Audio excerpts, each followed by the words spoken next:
Hello everybody and welcome to Jackson Appliance Repair Orlando. You can check out my website at jacksonappliancerepairorlando.com. Now today we're going to talk about defrost thermostats in your freezer. Now if you're already taking your freezer apart because it's frosted up and you're trying to figure out why it's frosted up, one very common reason is this thermostat here. And sometimes it's very obvious that it's not going to work properly because it'll be split and open. If there's any deformation at all on this, then it's probably bad.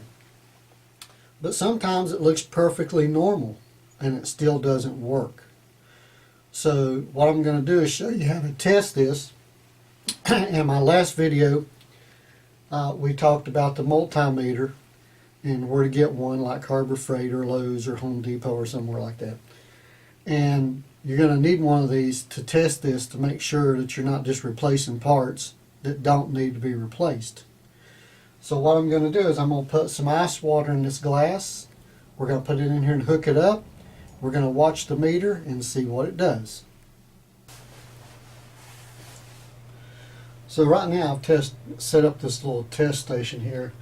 And I have a thermistor in here, and I have a defrost thermostat in here that goes in the freezer compartment.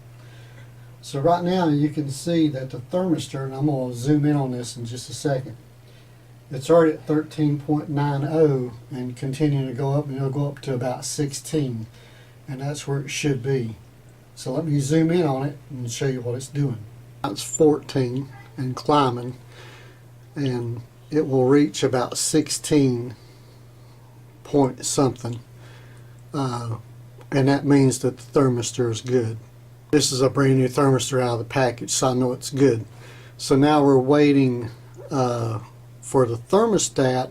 This is a brand new thermostat out of the package also, but it doesn't seem to be closing up like it's supposed to, but we're going to give it a little bit more time and see. But you could have a thermostat out of the package, brand new thermostat out of the package, and it could be bad. So let's pause this for a minute, and I'm going to hook up another meter to the thermostat and see how it's working. There's at 15.34, which is good. It's not going to get much colder with just ice cubes, but if it was in the refrigerator, it would be around 16 plus a few degrees. And as you can see the temperature climbing on the thermistor, you can see it's almost all zeros on the thermostat. So that means that both parts are working properly. I had to take the thermostat and put it in the freezer to actually get it to go to zero. So now you see it's at zero. So that means that it's closed. It's going to make your defrost system work properly. And if these two parts are working properly, that means you have another problem. See, the thermistor is working properly. It was almost to 16. I took it out so I could go put the thermostat in ice, and it went to all zeros for a few seconds there. Now it's climbing back up because it's going to open back up, because with the ice cubes it just doesn't keep it cold enough. So this is Harold with Jackson Appliance Repair Orlando. Please check out my website, give me a thumbs up and subscribe to the video, and I'll have another one for you soon. You guys have a great day.